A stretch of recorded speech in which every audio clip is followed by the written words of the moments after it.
Avant de coopérer avec les autres usagers de la route, vous devrez connaître les techniques de contrôle des commandes pour chaque situation qui se présente, tout en maintenant l'équilibre de votre véhicule.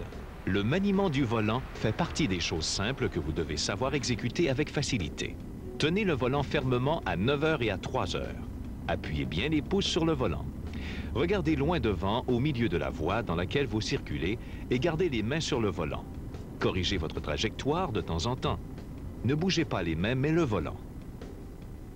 Tourner le volant pendant que le véhicule est en marche empêche l'usure prématurée des pneus et du mécanisme de direction.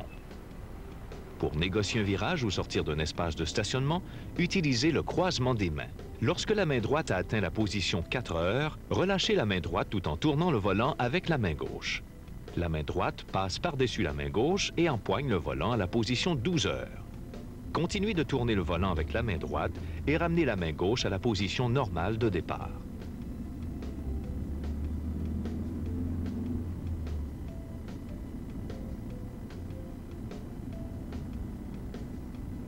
Pour terminer un virage, laissez glisser le volant entre vos mains, sauf lorsque l'état de la chaussée ou la proximité d'un obstacle nécessite une manœuvre lente et précise. Dans ce cas, ramenez le volant manuellement. Lors de manœuvres d'évitement ou d'urgence, gardez les mains en position de base et les pouces bien accrochés au volant. Tournez le volant d'un côté ou de l'autre jusqu'à ce que vos bras se touchent.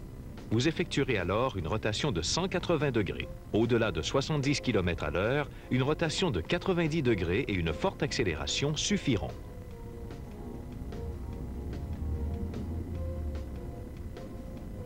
Le mouvement des roues avant et le changement de l'équilibre du châssis provoqueront le déplacement du véhicule sur l'autre voie. Effectuez un contre-braquage immédiat du volant afin de ramener l'arrière du véhicule dans la voie d'une manière stable. Tout comme la marche avant, la marche arrière demande l'usage du repérage visuel afin de garder le contrôle de la direction de votre véhicule. Lorsque vous effectuez une manœuvre de recul, adoptez une vitesse à peu près égale à celle de la marche.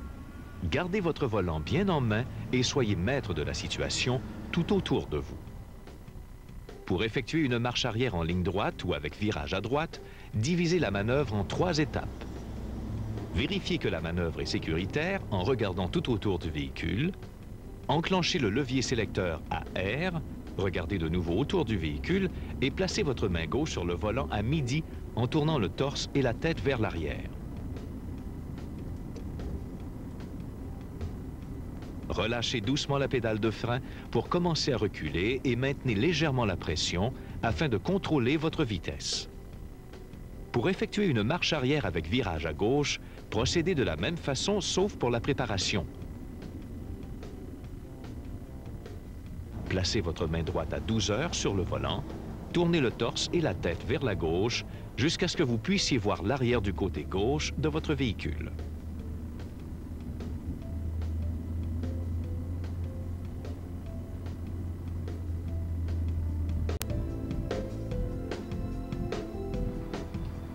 Pour réussir en toute sécurité à immobiliser votre véhicule, vous devez savoir maîtriser toutes les techniques de freinage. Ne cessez jamais de surveiller la vitesse, l'espace et l'état de la route. Ainsi, vous pourrez freiner de façon normale par pression continue sur la pédale de frein. Pour une distance de freinage plus courte, vous donnerez une poussée beaucoup plus ferme sur la pédale de frein. Sélectionnez le point mort. Si les roues bloquent, diminuez un peu la pression du pied sur le frein. Sur une surface glissante et seulement si votre véhicule n'est pas équipé de frein ABS, poussez rapidement la pédale de frein à fond pour que les roues se bloquent. Retirez ensuite le pied juste assez pour permettre aux roues de tourner. Puis de nouveau, poussez à fond la pédale de frein. Continuez ainsi jusqu'à ce que le véhicule s'immobilise. Il est impossible d'arrêter net un véhicule. Un certain laps de temps se sera écoulé entre le moment où vous apercevrez un obstacle sur la route et celui où vous serez complètement immobilisé. Ce laps de temps peut se diviser en 4 parties. Le temps de perception durant lequel vous percevez le danger et prenez une décision. Le temps de décision est celui que vous prendrez à prévoir et à décider ce que vous devez faire. Le temps de réaction sera le temps que vous mettrez à exécuter la décision que vous venez de prendre. Le temps de freinage sera le temps que vous prendrez après avoir appliqué les freins à complètement immobiliser votre véhicule. Le système de frein anti-blocage ABS permet d'effectuer un arrêt d'urgence tout en continuant de contrôler la direction du véhicule. Ne relâchez jamais la pédale de frein et n'essayez pas de freiner par intermittence. Le partage de la route de façon sécuritaire et efficace requiert une coopération de la part des usagers. Il est donc absolument nécessaire de communiquer ses intentions. Lorsque vous conduisez, allumez les feux de croisement pour communiquer votre présence. Face à un danger, utilisez l'appel de phare. Si vous désirez tourner ou changer de voie, activez vos clignotants assez tôt. Afin d'avertir les autres usagers d'un risque ou d'une situation anormale, utilisez vos feux de détresse.